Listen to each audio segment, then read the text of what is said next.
Good evening and welcome. I'm Wendy Sabin here with my husband Jay in Cedar Grove, New Jersey. We, along with our co-chairs Lindsay and Jared Hutter and Susie and Peter Polo, are thrilled to be here tonight with all of you. We hope everyone is feeling well and excited to meet the faces behind Netflix hit series Fauda. I am proud to announce we have hundreds of people participating tonight. Take a minute to scroll through the Zoom gallery. What a strong and caring community. I'd like to start by thanking the outstanding senior and professional leadership that made tonight possible. David Salganow, Federation President. Dov Ben Shimon, Executive Vice President and CEO of Federation. Stephen H. Levy, Jewish Community Foundation President. Kim Hirsch, Executive Director of the Jewish Community Foundation. Michael Goldberg, UJA Campaign Chair. Rebecca Pollack, Vice President of Development.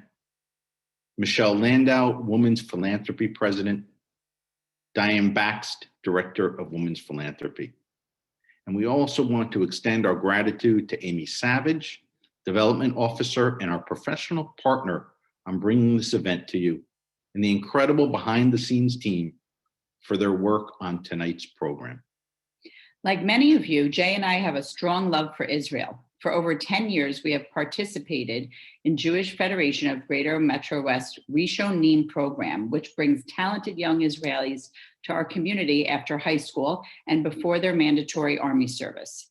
These Israeli teens work throughout the 5 counties that make up the Greater Metro West in the day schools, public schools, synagogues, and JCCs, bringing their spirit, knowledge, and love of Israel to thousands of people and leaving a lasting impact. Jay and I also try to visit Israel whenever we can, and we were fortunate to be participants on the Federation's community mission to Israel a few years ago. During this trip, we visited our partner community, Kibbutz Erez, located just 1 kilometer north of the Gaza Strip. For many of us, watching the drama unfold in Fauda is just entertainment. But for our friends living in Kibbutz Erez, this drama is part of their everyday life. Since the beginning of the second Intifada in September of 2000, the region has become a target to many infiltration attacks and hundreds of Qassam rocket bombardments. The possibility of terrorists in tunnels or bombs at their children's schools is all too real. Jewish Federation of Greater Metro West special relationship with Kibbutz Erez stems from the continuing difficult security situation in Israel and of Federation's desire to assist communities on the front lines. Although we can't travel to Israel today, we are proud to bring Israel to you tonight with our friends from Kibbutz Erez. Hi. Love you. I moved to Kibbutz Erez about 5 years ago with my 2 kids because I felt that this was a better way for me to bring up my kids. Once you pass the gate and you get in, you breathe. The area is beautiful, it's green, it's open, there are fields and trees. The inside circle of the kibbutz has no cars in it, so kids can run around, ride their bikes. We have a playground, we have a dining room. The kibbutz members make all the decisions. We want to be able to maintain a sense of community. The kibbutz is located in the northern part of the Gaza Strip, about 2 miles distance from the border with Gaza. The possibility of an underground tunnel popping right here is real. The possibility of terrorists crossing the fence and trying to get to where I live is real. Another threat that is very real are the missiles. It might take 24 hours, 48 hours, 3 to 4 days, where they might shoot 500 rockets towards Israel in this time. For some of them, we get warning siren that goes off, and you get less than 10 seconds, which is nothing. When you have two kids and a dog and get them with you to a safe room, the room is used for the kids usually. Now my son is 9.5 years old. He wants his own room. What do I do? Do I let him have his own room? I want to keep him safe. I want to keep him in the safe room for as long as I can. In some of the places, there are not enough safe rooms. So you just need to lie down on the ground and cover your head and cover your kid's head and just think about what happens afterwards once you get up. You didn't get hurt physically, but you're shaking, you're hyperventilating, you're sweating, and you need to give them the feeling that life goes on. Federation connection with the kibbutz started in the days of the Second Intifada, back in 2001, 2002. Now 20 years of connection, and the connections are very close and warm. The first few projects that we did here were turning old shelters, neglected shelters, into places of life, into places that are being used on a daily basis. We help renovating the library, the senior lounge, in other places, again, by adding safe rooms, making them protected. The dining room was renovated with the emergency campaign funds while adding these big safe rooms as a place for people to come and eat and hang out and gossip and get the latest news. Once you have protected areas that are being used on a daily basis, that are familiar, people are familiar with them, they feel comfortable, then it's easier to feel protected. The sense of belonging and sense of responsibility for the place and sense of familiarity were very, very strong. And people decided to stay despite the threats. It enables people in the Greater Metro West Federation, although they live so far away, to feel at home here. When the app is ringing, I get immediate messages from friends in Greater Metro West. The connection to Greater Metro West and the understanding that people care for the way we live here and care for our well-being and have our backs, no matter what happens here.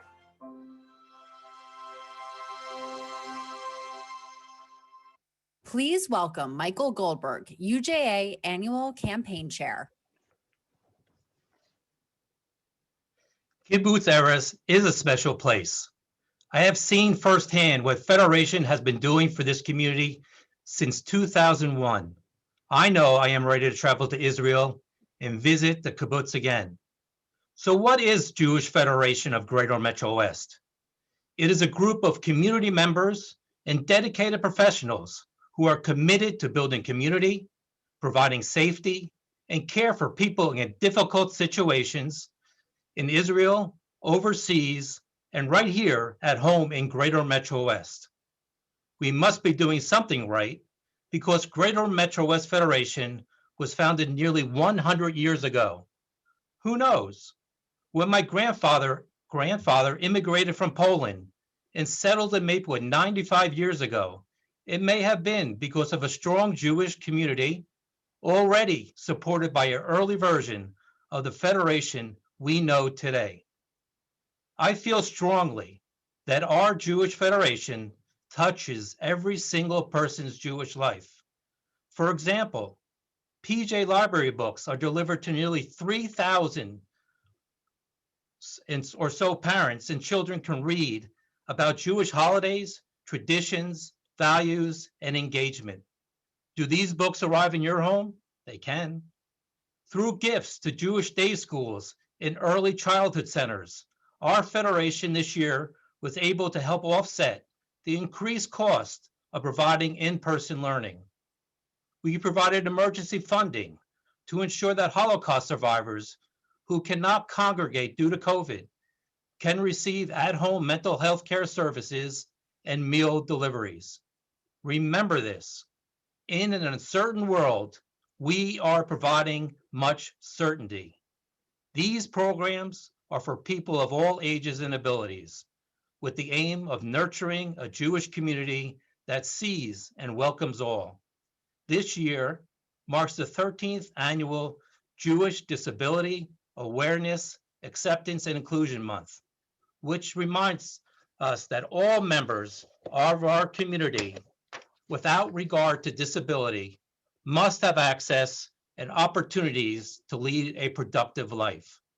I am so proud that we live in a community that has this level of understanding and provides ways that we can learn, engage, and help awareness of the importance of including people with disabilities in Jewish communal life.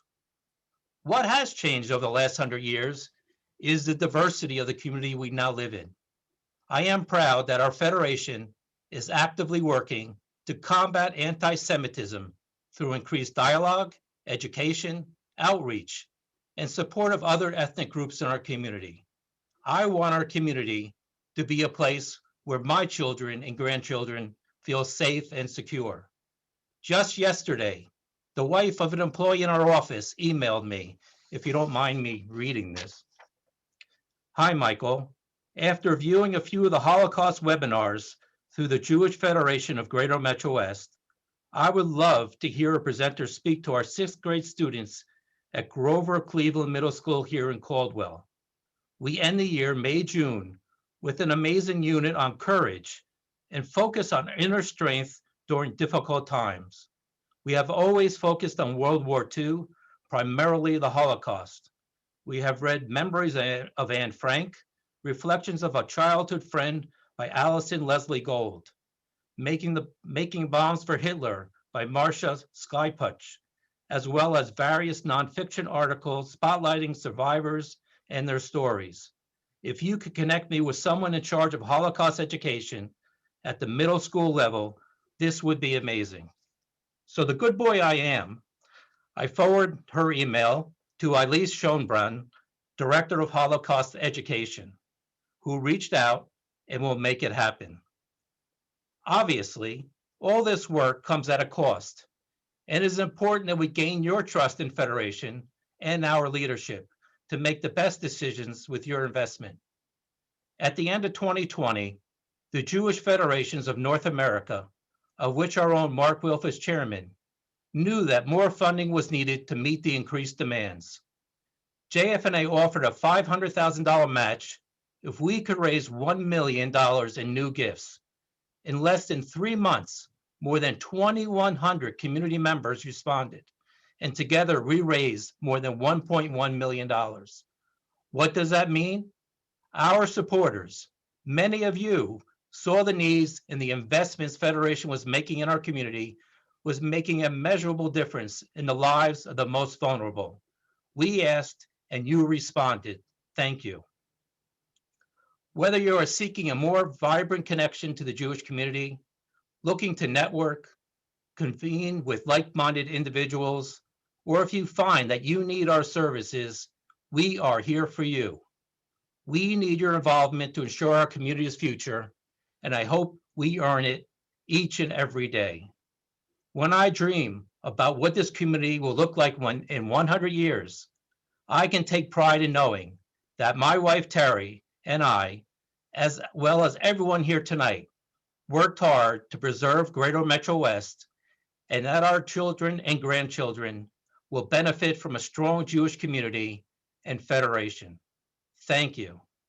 And now for a few words from my friend, Michelle Landau, President of Women's Philanthropy. Thank you, Michael. I am proud to announce that tonight, your gift can have an even greater impact. Now, through April 30th, any new or increased gifts to the annual campaign will be matched at 100% up to $500,000. You heard that right. We will raise an additional $1 million for our community. An additional $1 million to do the important work that Michael mentioned moments ago to meet our community's growing needs, such as an increased need for food. In just 2 months of 2020, we surpassed all of the 2019 food insecurity requests from the most vulnerable in our community. An increased need for PPE, cleaning supplies, and technology to help our early childhood centers. An increased need in chaplaincy services, with an increase to nearly 1,000 visits and calls from chaplains to seniors at home. It's clear the need is significant, and raising these funds to do the work is imperative, but we need you. I want everyone to take out their phone. Go ahead, I'll wait. Now text Fauda to 41444 to make a gift and double your impact. I see many of you have your phones out. Every gift counts. We have about 600 people here with us tonight. And if everyone in this room gave $54, we would raise an additional $35,000 for the campaign. Imagine that the needs that could be met. It looks like we have some gifts coming in, so I really want to thank you. The funds raised tonight help support the work we do in Israel, other parts of the world, and right here in Greater Metro West. And our federation is here to serve those in need and show we care. And because of you, we will rise to meet the challenges ahead of us and strengthen the future of our Jewish community. Whether your participation with Federation starts tonight or you've been part of our family for many years, thank you for your support.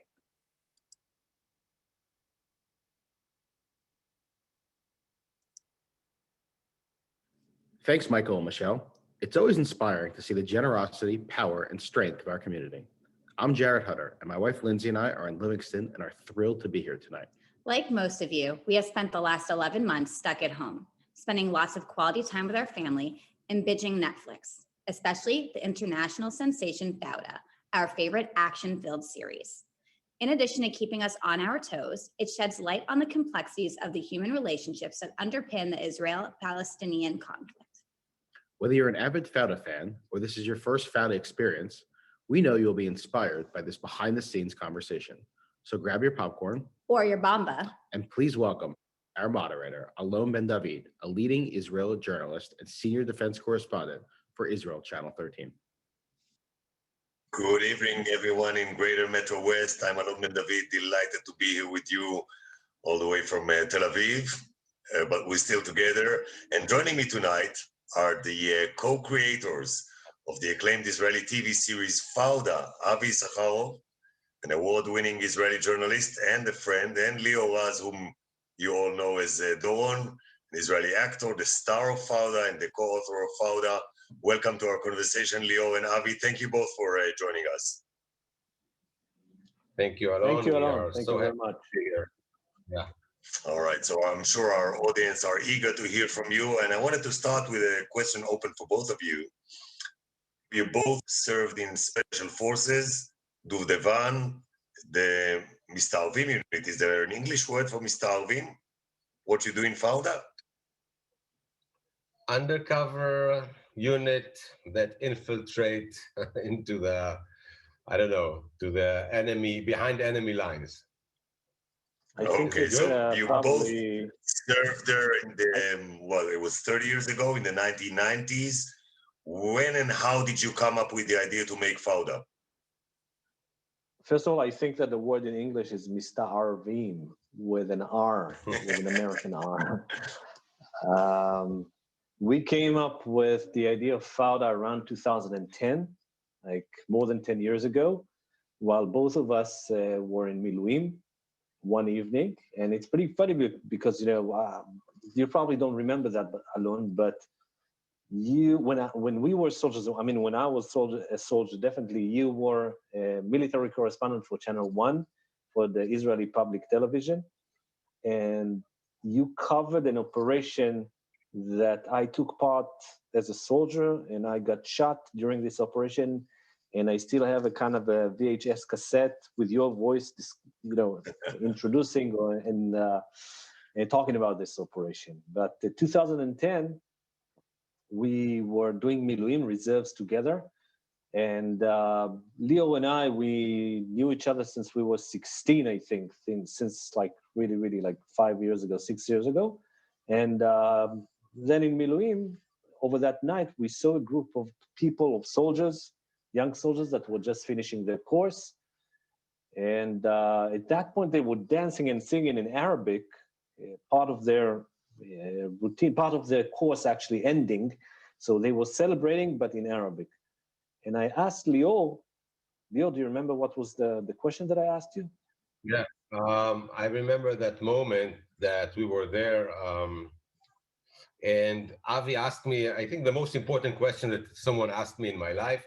It's all about timing in life. And he asked me if I have a dream. Very simple question, right?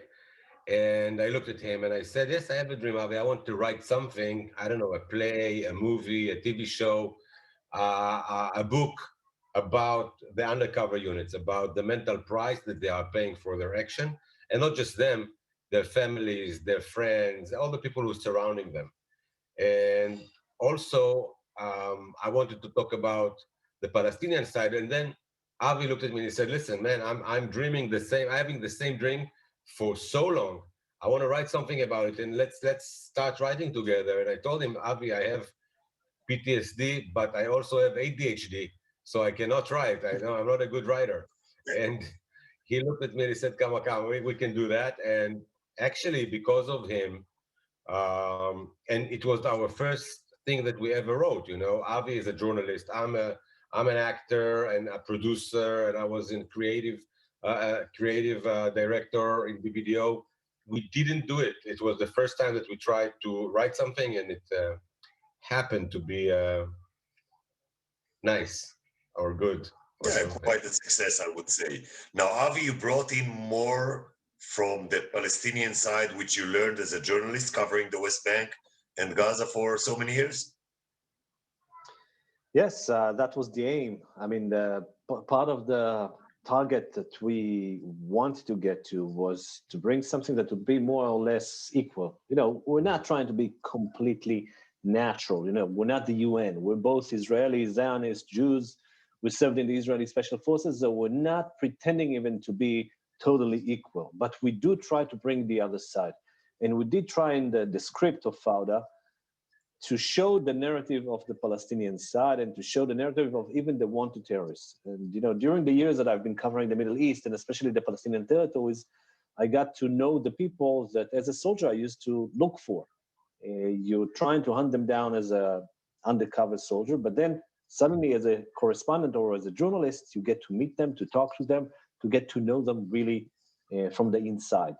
And the things that, I witnessed and experienced and the things that Leo witnessed and experienced, we both brought it into the screen in order to show that every time that you think that you have an enemy and he's the devil, at the end of the day, even the devil has his own kids. I mean, you might think that he's the devil, but he has some human perspective in it. He might have kids and wives and family relatives, etc., etc.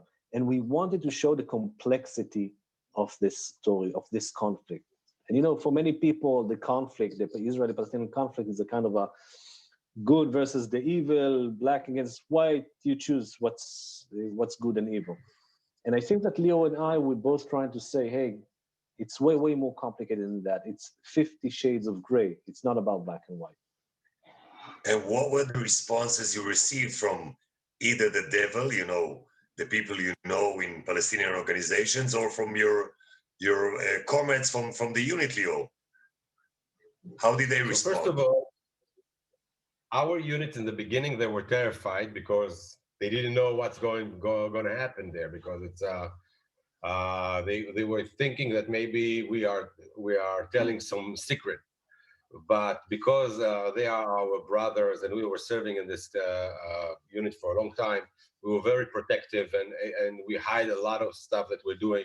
And so in the beginning, they were very protective and they didn't know what to do. But now we have a full collaboration from the army and from the Israeli Shin Bet.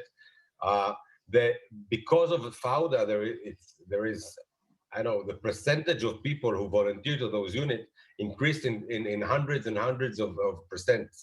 So it's amazing. But we have a lot of comments from all over the world.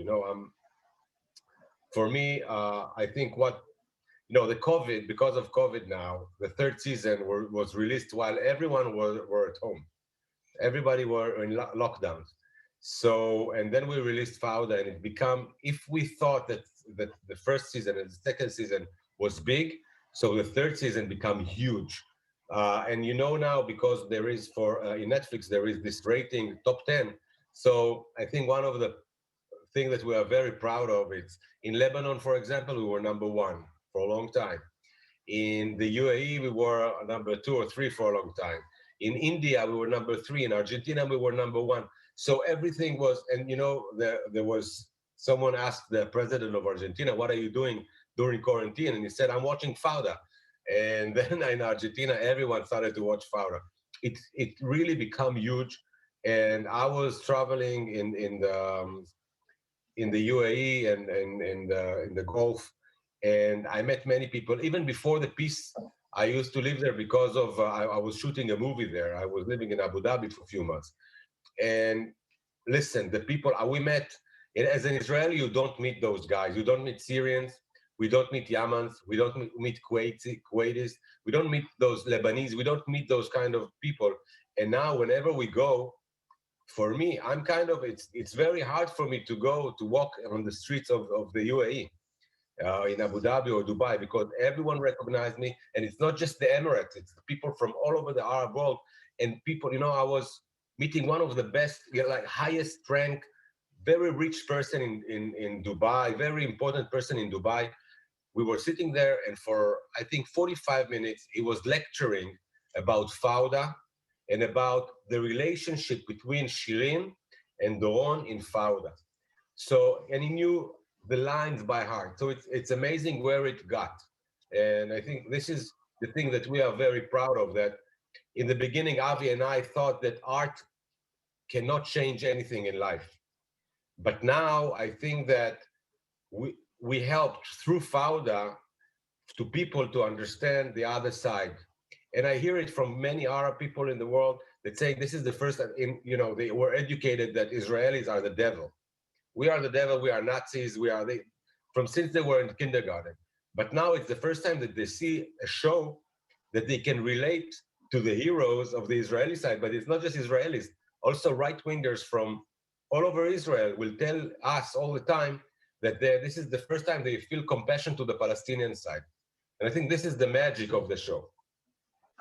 And I think that, how when did the we talk about Palestinians respond, Avi? Can you take Lior for a walk, not in Abu Dhabi streets, but in Ramallah, in Nablus? It would be kind of complicated. It would be risky and complicated gambling. That would be the right word. Kind of a gamble. Why? Because on the Palestinian side, it's not that everyone liked the show. Some Palestinians, many Palestinians that I know of, love the show. I got a phone call one day from one of President Mahmoud Abbas' advisors, really one of his closest, and he calls me and he said, "Avi, I watch Fauda with my kids. You gotta say hi to Doron, to Lior, of course, and to Captain Ayub, Itzik Cohen, the guy who plays the Shin Bet handler." And I called them both, and I told Itzik, this guy, you gotta make something for him as a kind of a surprise. And Itzik sent me a video clip through WhatsApp, and I sent it to this guy, the special advisor of Mahmoud Abbas, and the guy was thrilled. He was so excited to get this message on a WhatsApp video clip from Captain Ayub himself. But it didn't end over there. I got so many responses from people all over the Palestinian side. I mean, starting from Fatah, and of course in Hamas also. It might surprise you, but even people in Hamas watch it. And it's quite very fascinating to see Hamas's reaction, because the official reaction was, it's Zionist propaganda. I mean, the official website of Hamas was covering Fauda and was writing that this is a Zionist propaganda, and it's an attempt by the Israeli authorities to win Hamas in the cinema field after failing to win Hamas in the battlefield. Not less than that. And then at the end of the article that was saying so many bad words about Lior and myself and the Israeli creation world, blah, blah, blah, they put a link for the first episode of Fauda on YouTube. So that says a lot about Hamas. You know, even though they're criticizing Fauda, at the end of the day, I think that many of them like it. And I think that what surprised me is that one day I got a phone call from one of Hamas's officials who's living in Qatar. And he asked me for a link of the second episode. Why? Because he couldn't get it on YouTube. So that says a lot about Hamas. One more thing that I would like to say about the Palestinian side. There was some kind of a reaction also from the BDS movement to boycott Israel. So then they jumped on this cart that is called Fauda and said, published a kind of an announcement saying, do not watch Fauda. And you can only imagine alone what happens to 16, 17, 18 years old Palestinian that gets on his Facebook an announcement from BDS saying, do not watch Fauda. What would be the first thing that he will do? Run now to Netflix and watch Fauda. So of course, it helped us a lot. So maybe we should thank BDS for their call to boycott Fauda. But you know, I think it was when you launched the second season, you came out with a campaign in Israel in which the billboard signs were in Arabic. And some people were uncomfortable with the signs in Arabic. They were intimidated by the Arabic language, hanged in Kiryat Gat and someplace in the north, I remember. Do you feel like we're really able to bridge more between Israelis and Palestinians and allow each side to see the human side of the enemy, of the other side? I would tell you something about Arabic, Alon. In Israel, we live between Arabs.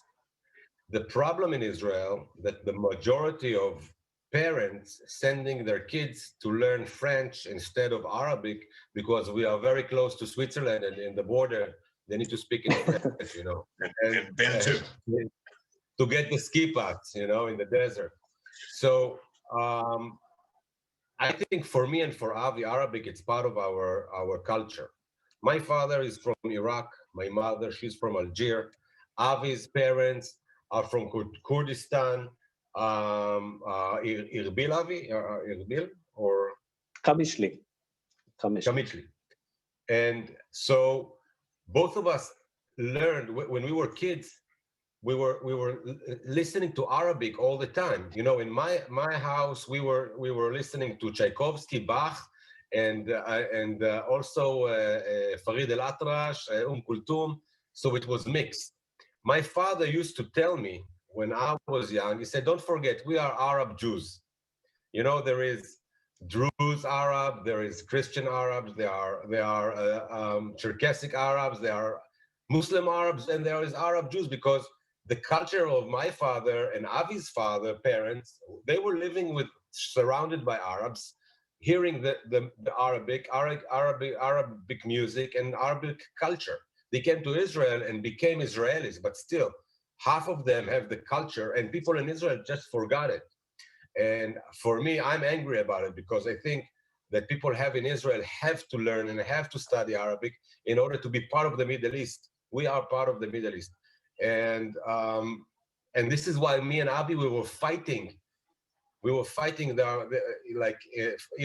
the broadcaster who bought Fauda, in the beginning, they didn't want to use the word Fauda.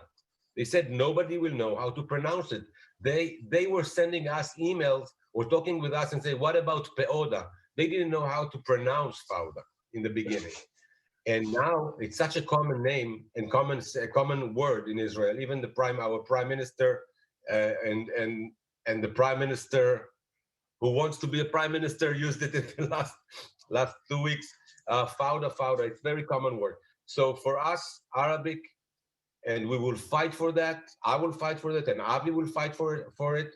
That Arabic is supposed to be part of our culture in Israel. And you made quite a remarkable breakthrough by having a US-based outlet broadcasting your series in the original language with subtitles in Hebrew and Arabic. How were the responses with the American audiences, both Jews and non-Jewish?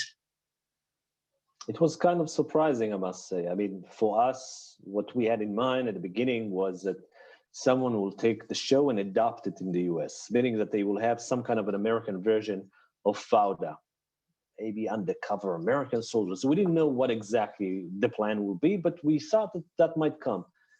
And one day, after the very unexpected success of Fauda in the Israeli television through Yes Satellite Company, we found ourselves surprised again to get a phone call from Yes saying that, guys, Netflix wants to buy your show. And we thought, okay, so what would they make out of Fauda? And said, no.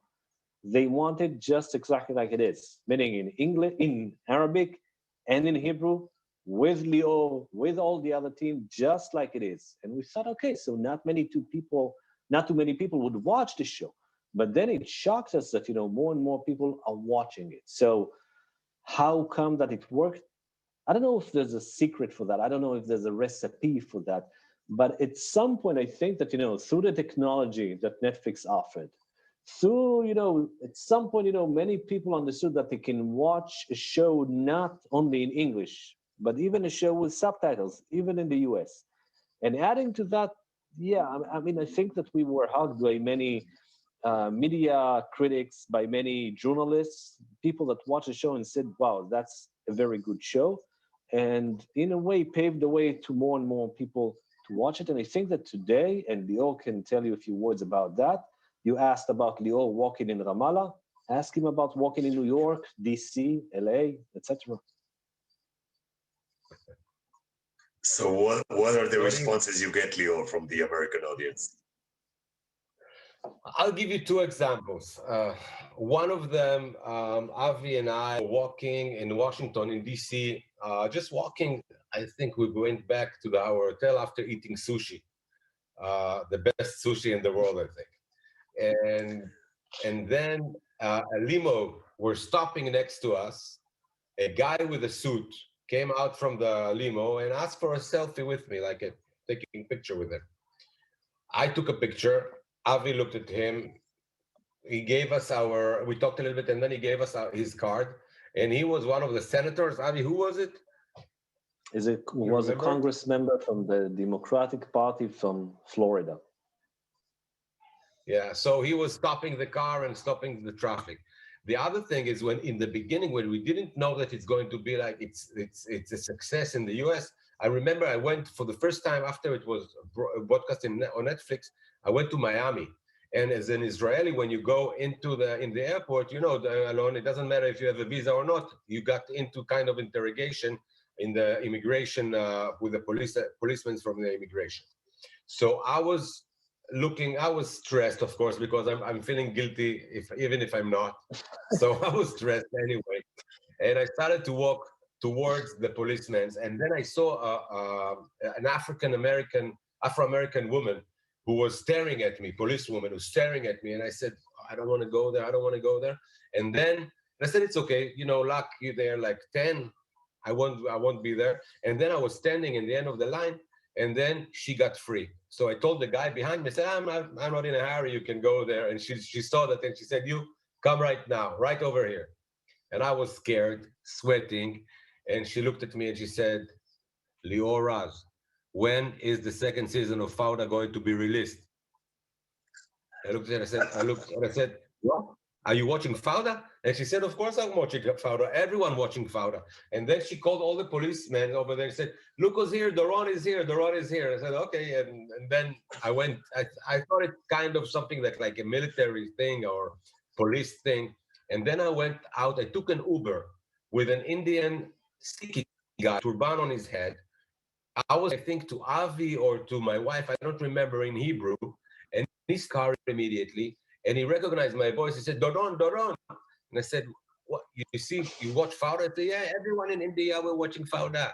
We love Fauda. And then I was in shock. And I called Avi. I said, Avi, something is happening here. We are something big happening here. Yeah. Now, in season 3, you go to Gaza. And I wanted to ask you about that choice. How well do you know Gaza? And why go into an area where you cannot film, you cannot be there?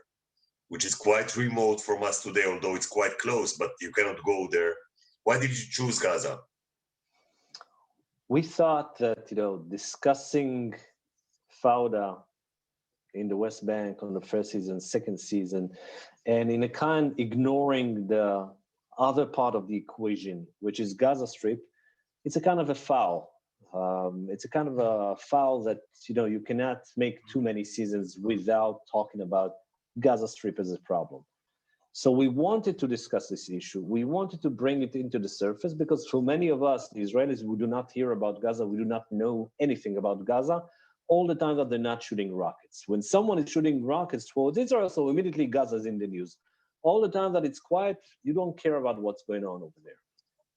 And for me, again, as a journalist that was covering Gaza from the inside till 2007, today I'm not allowed to go into Gaza Strip anymore. And the last time that I've been there was in 2014, but embedded with the army, not as a real journalist walking in the streets of Gaza. But till 2007, every week I spent one day in Gaza Strip, meeting with all the crazy wackers that you can imagine, whether from the Islamic Jihad and Hamas and Fatah. I was witnessing in my own eyes, the day after the elections between Hamas and Fatah, the way that Hamas was winning the elections. I was witnessing the battles between Hamas and Fatah over there in Gaza Strip. So I think that, we got a sense of Gaza. We do know and understand how does Gaza more or less look like. So of course, we're not Gazans. We're not able to be there anymore. But I think that for the people that saw the show, the third season, it's quite surprising to see that, it reminds of Gaza, it sounds like Gaza, and we had many shots of Gaza from the inside, and that's a kind of almost a secret for the Fauda production. But not only drones, but also people inside Gaza that were shooting the roads and shooting like drive-bys, like pass-bys. And that allowed us to give the audience a real feeling that we were there. So Lior, in this short conversation, we already learned about you that you're feeling guilty when you go through immigration and that you have PTSD. And that reflects a lot in the series. Now, would you say that most people who served in that kind of duty, like you two have served, suffer from PTSD? Definitely, but I don't think, in Israel, I think the Israeli society is suffering from PTSD. It's just people who live in Gaza, near Gaza, they all suffering from PTSD. We all who, that got kids that in Tel Aviv as well, that missiles were falling and they were afraid. We all suffering from PTSD. But I remember a story before we started to shoot Fauda. Me and Avi, we asked people from the unit to come and to talk with the actors. And it was a long night. And after that, everybody went away, the actors, and we were sitting together. So one of the commander of the unit, he said, why are you talking about PTSD? We don't have PTSD. Why are you talking about PTSD all the time? And he was going back and forth to the toilet all the time. And we asked him, why are you going to the toilet? He said, I need to wash my hand all the time. We said, why? Because he said, I have the smell like for 20 years of an old woman that I had to push while I was arresting her son. So, and he doesn't say that he have PTSD, the opposite. But I think and also I think me and Avi, we are very different in our perspective of the unit. Avi was working in a team. I was working alone. I forgot everything that I did in the army. Avi remember everything that I did in the army, not just what he's doing, did everything that I did as well. And Avi, when he was, and this is why you see the team and you see Doron is an outsider. Like I was kind of an outsider from my team. And Avi he had fun. He had a lot of jokes. He remembered it as a fun thing. And I remember it as a very hard thing, my service. And this is the combination as well that you see on screen. So yeah, clearly Doron is quite well. Avi, is he ever going to find happiness? We're writing now the fourth season, and it's a kind of something very tempting to be more Hollywoodic. To have, nice skies, blue skies, very kind of colorful colors around Fauda, and to try to make a kind of a happy ending. And to try to show the nice dream or fantasy that Doron has, and maybe to bring some kind of happiness into his character and happiness into his life. Still, we're trying to be very realistic because we're dealing with the Israeli-Palestinian conflict. And maybe it's kind of a downer, but looking at the Israeli-Palestinian conflict, one cannot be optimistic about what. Yeah, what he but you sees don't out- have to out kill there. everybody surrounding the No, war. no, no. I mean, you can We're not. keep some We're of the not. people alive. Totally, totally. But maybe I'm not going to try to do a spoiler here. But spoiler alert for the ones who haven't watched. No, give us a second teaser, not a season. spoiler. The second season. I mean, I hope that our audience did watch the second season. But a woman that he loves died, and we were dealing with that for quite a long time. Should she stay alive or not? And at the end, I think that Leo and I got into the real, sincere, realistic conclusion. This is not kind of a nice Hollywoodic romance between two people, because this is a romance between a Palestinian and an Israeli. And for us, in the reality that we've built in Fauda, it's impossible. So they cannot continue to live, happily ever after and walk towards the sunset hand in hand, shaking hands. So this is what we're trying to say at the end of the day of Fauda. Guys, this is not Hollywood. This is in a way what we're trying to say about the conflict, and this is real. So without spoilers, but just a teaser, you took us for 2 seasons in the West Bank, 1 season in Gaza. Where do you take us next? DC. Fauda on the capital. I was arguing with Leo about the Maldives. I wanted to shoot in the Maldives. It's a Muslim country. Maybe we could find something over there, but it's so quiet that we couldn't find something in the Maldives at the end of the day. But sorry, man, we cannot make any kind of spoilers. We're going to take you into a real ride, a real stormy ride. I can promise you that. You're going to sit on the edge of your seat on the full season also, because you cannot do it any other way in Fauda. This is what we're good at, and this is, this is why they're paying us at the end of the day. So final words, I think that what COVID taught us, humanity and Israelis in particular, that mankind at the end of the day sometimes face challenges which do not make a difference between ethnicity or religion or political borders. And we found ourselves taking care sometimes of the Palestinians because we understood that we take care of ourselves as well. So do you see any optimism where we at with our immediate neighbors? I think Avi and I have a different approach. I think that, we had the biggest enemy of the Jewish people was Germany, right?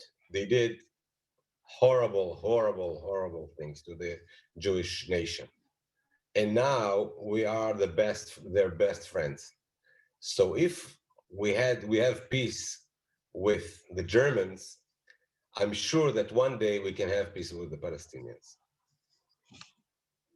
I'm not Beautiful point, optimistic.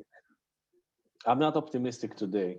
Following the reality, following everything that I see, I'm still kind of a Palestinian affairs analyst, Middle East affairs analyst, and you cannot look at the situation around and think, okay, it's going to be great and lovely. But if I'm going with Leo and with what he's saying, I think that if you want to live in this place in Israel, if you want to be optimistic, if you want to stay alive, but alive in a normal way, you have to be optimistic. And I think that at the end of the day, those two people that are living with each other, not even really next to each other, but with each other, cannot go and fight forever and kill each other forever. And I think that both of us do believe that one day Most people will wake up, both leaderships, especially leaderships, will wake up and understand that there's no other way, because you cannot live by your sword,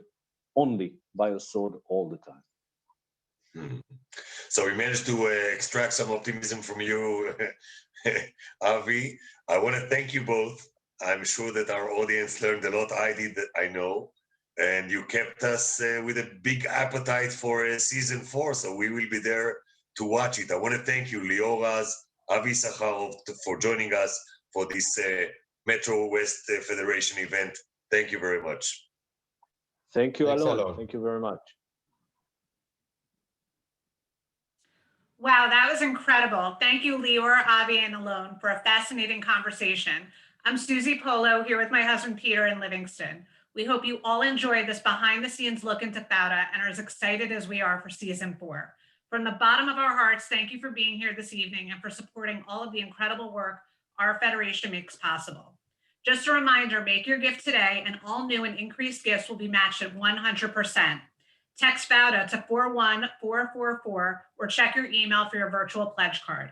But wait, don't go anywhere. We are about to open up our FedFlix lounge. Pam Wisnitzer, award-winning mixologist and cocktail expert, is joining us now to bring some of the flavors of Israel. Take it away, Pam. Thank you so much, Susie. It's so nice to be here. That was an incredible conversation. I don't know about the rest of you, but just hearing about all the ins and outs of how it was shot and how it was conceived is just mind-blowing. And I think after all that, we must be really thirsty, right? Yeah, definitely. I think we're all very thirsty. So it's really an honor to be here. My name is Pamela Wisnitzer. I'm a bartender mixologist based in New York City. I've been working in the industry for over 16 years. I'm a big prodigy of Jewish conservative movement. So I went to Camp Ramah, was in USY. I've done a lot of work within the Jewish community my whole life. So it's really an honor to be here with all of you. Israel plays a very big role in my life. And when it comes to making cocktails, Israel is still a big form of inspiration for me. I actually just made a post about this on my Instagram this week, but it was just Tu B'Shvat. And for a lot of drink programs that I have done over the years, I've actually incorporated a lot of the flavors, not just from that holiday, but a lot of the Jewish holidays and a lot of the things that we read in the Torah into my programs, because there's a cocktail everywhere embedded in Jewish culture. Because really, our religion is about the things that we eat and we drink. Sometimes the things we don't eat and drink as well. But it really is a guiding force to the ways that we connect together, whether it be more cultural or traditional, is definitely within the food and beverages that we have. So I thought it'd be very, very fun tonight to lead all of you through a cocktail, something that is not too difficult to make, but just understanding the right proportion sizes in order to make sure that you're constantly making really great drinks. The nice thing about this drink is that you can make it with any base spirit that you would like. So if you're a vodka lover, awesome, grab a vodka. Maybe you like whiskey, it's gonna taste great with that. Runs the gamut. So you can definitely grab whatever base spirit you like. If you are drinking non-alcoholic, even better. There are lots of really wonderful substitutions. I will tell you that there are things like coconut water, which is really great. You can brew up some tea. I like using that in place as well for a base spirit. Or you can just add a bit more of each of the flavors and elongate it with some soda. However you're gonna have it tonight, get your glasses out, okay? And we are going to make this drink. A few things to note before we get started is that you definitely need something to shake with. So I have here a shaker set. Nice, it goes together, that's awesome. You may not have this, and that's okay. But if you have a mason jar, something like this, an old pasta jar, a water bottle, something that seals, that's gonna work really well in order to make this drink, okay? The next step in making this is our ability to measure the ingredients. So I have something here called a jigger. A jigger is a measuring device we use to measure the units of liquid in a drink. This one is going to be 1 ounces to 2 ounces, but I totally get that for some people, they don't have that, and that's okay. And something I like to show everybody, I've got all my tools over here, is that you can always use a tablespoon to measure out the drink units. So 1 tablespoon equals half an ounce. That's a great conversion rate for you to know if you're making anything in the kitchen. So you can use a tablespoon to measure out all the ingredients that we are going to use tonight, okay? So we have that. The other thing you're going to need to decide is how you would like your drink served. So there's two ways you can do it. You can do it up in a coupe like a martini. Isn't that cool? You can also do it on the rocks in a low ball or a high ball glass. So I kind of like this. It's a very customizable drink. We will include some delicious flavors from Israel that I'm constantly inspired by, which is pretty awesome. When we build a drink, we always like to build it with the ingredients least expensive to the most expensive. And the reason we do that is because if we were to put our alcohol in first, and then we add the other ingredients and we add too much citrus and like not enough of something, maybe put salt in there by accident, you don't want to have to throw it away because you all work too hard for the alcohol that's in your house, right? We all work too hard for that booze. So what we like to do is start with the least expensive ingredients first. We like to put in things like our citrus, our syrups, our fruits, our vegetables, our spices, and then add our booze. That way, if we screw up in the beginning, toss it out. Pennies on the dollar. We're not crying about it, okay? So join in me as we're going to make this drink. It's going to be a pomegranate sour, or I like to call it a rimon sour. It's really delicious. It's nice and refreshing. And the cool thing is because we can get pomegranate juice in our grocery stores year round, you can make this any time of year, okay? So we're gonna start with our tins and we're gonna start with the least expensive ingredients, okay? So I have something here called simple syrup. And if you haven't prepared this at home yet, or maybe you got to store, I'm just gonna walk you through this. Simple syrup is merely just equal parts sugar and water mixed together. Crazy, that's why they call it so simple, right? So I actually made this earlier today and I added half a cup of sugar and half a cup of room temperature water. That's it, it doesn't even have to be boiling hot. I put in here and I shook it up for 60 seconds and I got this. Something to note about simple syrup, once it is made, it needs to stay in the refrigerator and it's good for about 3 weeks. After that, time to toss it and start again.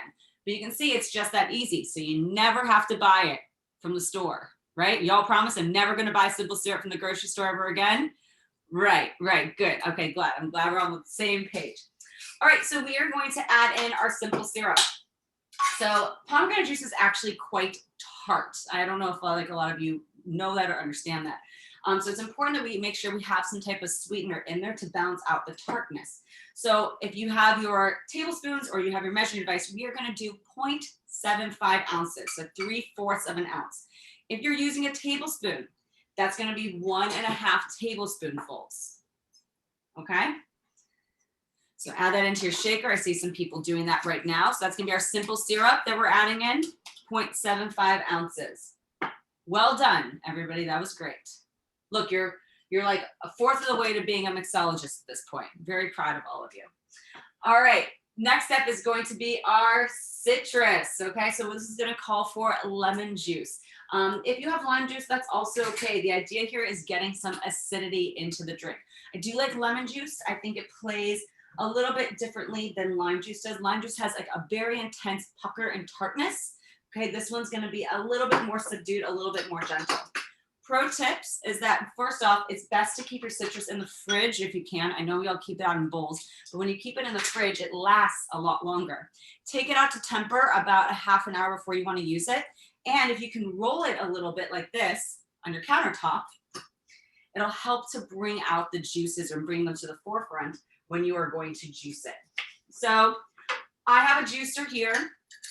And if you don't own one, that's okay. Hanukkah is always around the corner, right? Right? I don't know about the rest of you. Sometimes when I was a kid, I got like little Shabbos gifts, like a piece of candy or something. What a great Shabbos gift for this week, right? Grab one for tomorrow. So juicers are a great thing to have at home for many reasons. First off, if you have to make a fresh cocktail, you can squeeze that juice out. We all like to make salmon, especially during Shavuos. I know we do that. So you want to put lemon on your salmon. I like to say it's a finger torture device. We're talking about Fauda here tonight. So, we got to bring up those different elements in there where we can. When you want to use your juicer for your citrus, very important. We like to do the citrus side down, okay? That's the proper way to use a juicer.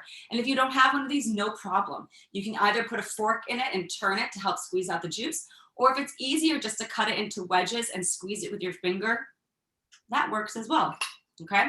So what we're gonna do is we are going to add in 0.75 ounces, so 3/4 of an ounce of juice into our tin. Most lemons, most halves of lemons will be between 3/4 of an ounce to 1 ounce. So if you don't want to measure it, it's okay. I won't tell anyone. You can always do about half of a lemon, you know, unless they're really small lemons, then you know they don't have as much juice, right? Right, okay. Cool, okay, so we have our citrus, we have a bit of our sweetener. Now let's get that pomegranate juice, okay? So rimonim, okay? That there's nothing more Israeli than rimonim. I don't know about the rest of you, but when I get to Israel, one of the first things I always do is find that like a person on the corner that has a juice cart that just takes that pomegranate, cuts it in half, squeezes it down, and you just get fresh pomegranate juice. I actually have a ring on my finger here. It's a little rimon that my friend got me from Israel. I wear it every single day. You know, it's one of those things, they say there's as many C's as there are commandments. You know, it is such a special fruit. We put it on so many plates during, you know, Rosh Hashanah. We just had it during Tu B'Shvat. And I think there's nothing that epitomizes more Israel and also our Judaism than this ingredient. So for me, I always get a little spilkes in my Gneckedezoits, you know, like I get really all like verklempt, you know, that's what it is, I get verklempt because it's just such a special ingredient to me.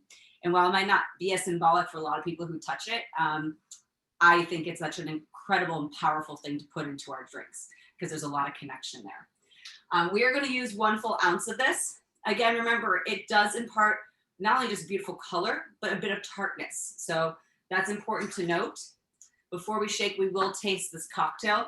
And if you want to add any additional sweetness to counter it, please do that. All right. Next up is going to be our base spirit. And this is when I said you can use anything that you'd like, okay? There are some cool spirits that are made in Israel. If you haven't looked up like the Milk and Honey Distillery, that is a really cool one. There's Sukkah Hill Spirits, also pretty cool. And there's a company called Righteous has something called the Righteous 7. That's a liqueur that is like all the 7 species that we use on Tu B'Shvat. It's delicious. It got double gold medals in tastings the past 2 years from blind panels I sat on. So I highly suggest you seek out some of those. They're pretty awesome.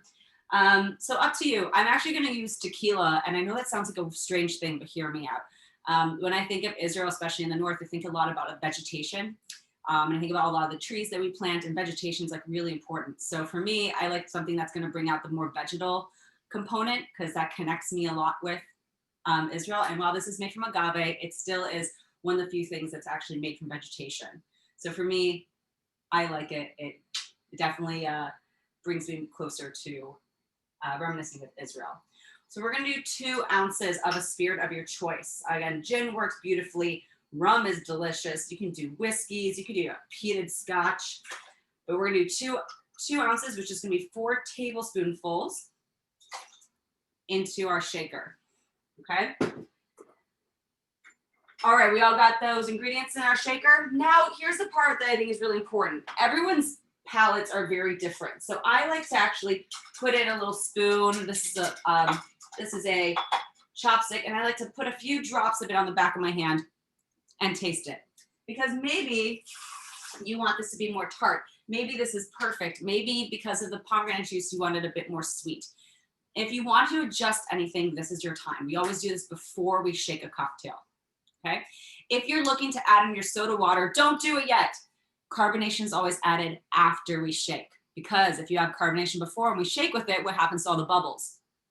They're gone. You shook them out, right? We don't want that to happen. That's a travesty.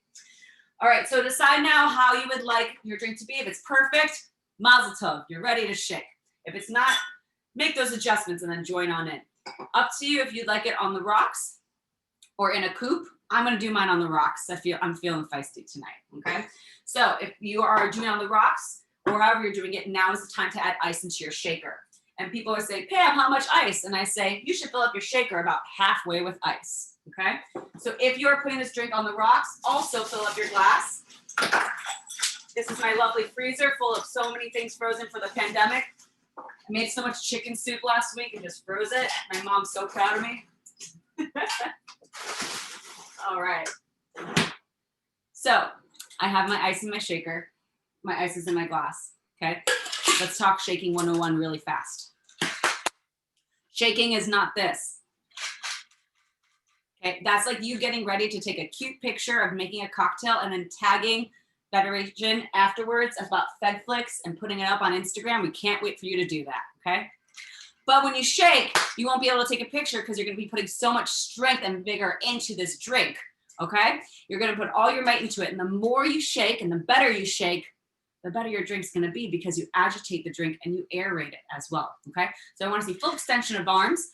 However you're shaking, especially if you have a cobbler shaker at home with a little top on it, make sure your hands are on the top and around any place that there's a seal. We're going to shake. Yes. I see some people have that. Make sure your fingers on top. We're going to shake for about 7 seconds. You all ready? Here we go. 3, 2, 1, and 1, 2, 3, 4, 5, 6, 7. Great job. Now the drink is fine as it is right now. If you'd like to make this a longer drink or add a little soda water, what I say is this: open your soda water and add a splash into your tin. It's a nice little hack that we do, okay? We do that just because we want to make sure that all of the soda water mixes in with the entirety of the drink. So when you pour it into your glass, you pour over that soda water, right? Stunning. I love it. Lots of options that you can have for your garnish. If you have some fresh pomegranate seeds, you can float those on top. I make dehydrated citrus wheels, which are easy to do. If you slice up with like a mandolin citrus very, very thin, place it on parchment paper, put it in the oven for about 5 to 7 hours on the lowest setting and let it be in there, and you can get these, which is so pretty. Or maybe you just want no garnish and you're like, I don't need a garnish because I'm going to make a lot of these and I'm going to watch the rest of Fauda, right? So I think that's, and then I'm going to donate more to tonight because extra dollars go a long way. But however you are drinking, please drink well. I really appreciate you having me tonight. This is such a special evening. And I'm going to hand this back over to Susie and Peter. Take it away.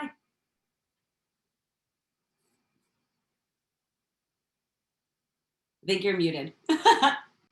Muted? Sorry. Thank you. Am I okay? Sorry. Wait. Okay. Thank you, Pam. That was so much fun, and that pomegranate drink looks delicious. If any of you follow me on Instagram, you will know that Peter Polo is a huge fan of the pink drink. We wanted to give you all a chance to chat, so go ahead and unmute yourselves and chat away. That was terrific. Oh, fun. There's still people out there who believe. Did anyone make the drink? Their champion Donald Trump takes over. Somebody has their something up. Thank you, Pamela Witnesser. It was great. It was really good. All right. I'll make one this weekend. Does anyone want to talk about what the most interesting thing they learned from the interview with Lior and Avi? I thought it was so ironic how positive Lior is about the future, how optimistic he is considering his character, and that he has ADHD. I love that. Begin coming out very strongly on February 9th. So I appreciate it. Thank you. Thanks. Just had a third vaccine. Love how many people stay at the end. Let's pretend we're at the buffet, the dessert. Oh, I want the lamb chops, Janoffs. Yeah. Bring me some lamb chops. Cheers. Wendy and Jay Sabin, you guys are awesome. The Polos are awesome. The other couple who I don't know were awesome. I'm so happy to see people I don't know. I love seeing the Israelis on this call also. Hi, Yes. Michal. Michal, you're the best. Michal stayed up all night long to watch this. Yeah. Just to get a drink. Pretty And much for her. the kids are asleep, hopefully. Yes. Hopefully. Yes, hopefully. The Hutters were terrific. Hopefully. Michal, how are you? We're good. We're good. You good? Yeah. Okay. Waiting for this lockdown to be over with, so we can go For back the next one. But maybe it works. We'll have to wait and see. I mean, we're still waiting to get the number of people vaccinated is quite big, but the numbers of people getting sick is not dropped. I know. Have you been vaccinated? Oh, I had COVID, so I'm last in line. Pardon? I'm last in line because I already had COVID. Oh, okay. Our daughter, What I don't about know the if kid? anybody's hearing me. Yeah. We hear you. Okay, our daughter in Tel Aviv and her fiance were both vaccinated today or yesterday? Good. Yesterday. Good. And they're 29 and 27. All right. So it's absolutely wonderful that Israel has gone down to those ages. I am thrilled beyond belief because she's getting married on the 31st. Oh, of May. mazel tov. Mazel tov. I think I read they're starting them at 16. Wow. Yes. I mean, the yes. kids Like here that who are in their 30s and 40s think maybe with any luck this summer, but I'm not sure Maybe. that's even going to happen. Hmm. Ah, look who's there. Michael Elkins, you're muted. Great to see. It's like, I keep saying this is so unnatural for Jews to be this quiet. Yeah, bizarre. Michael, where's your drink and umbrella? Well, I finished my drink, but I will say that the drink she made is very good, and I have to admit I've had it many times. I'm going to make it this weekend. I don't drink during the week. Oh, delicious. Yeah. I do. I just don't drink Without it. I don't drinking drink during this. I just don't drink this late at night because I won't sleep. You're a far better person than me. yeah, well. I don't think it makes me better. Yeah. No, I'm with you, Back of Gold. I'm going to drink it on the weekend. Yeah. the weekends. Okay. I wish we could What drink are it you gonna together. use for the alcohol? Vodka. Right. Yeah, I'm all vodka all the How time. much- Or gin. how Gin much- is good too. How much pomegranate juice did she use? You know, she in the chat, if you look in the chat, she put the recipe. Oh, The rest of 1 ounce of coffee. If you'd like to scale back, yeah. I was busy that texting was and so lost helpful. track there. What was the name of the spirit that you said was so great? You sat on a panel and picked. Sorry, say that again? What was the company that you said had made such great spirits from Israel? So Sukkah Hill Spirits is great. Milk and honey. Milk and distilled. honey is great too. Yeah. Yeah, milk and honey is phenomenal. Like they've been around for a while.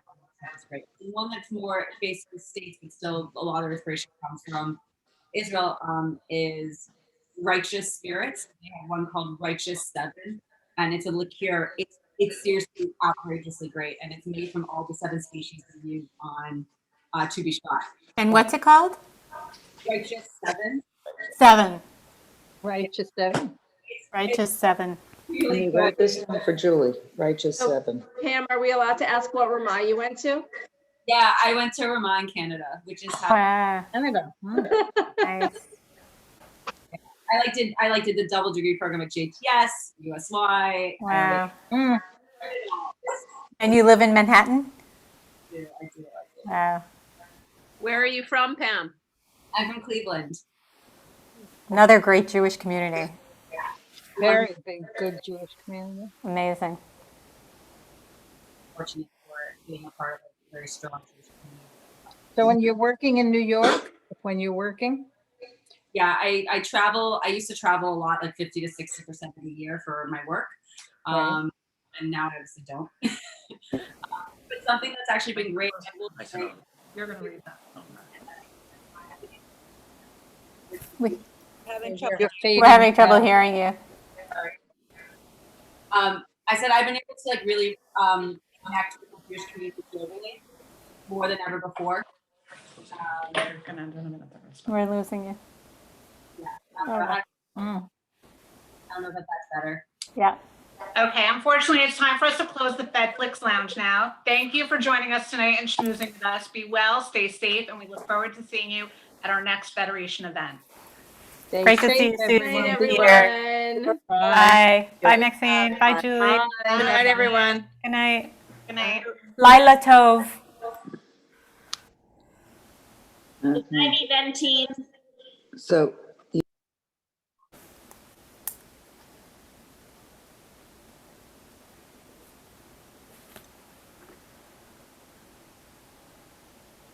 Good night, Julie. Good night, Amy. Good night.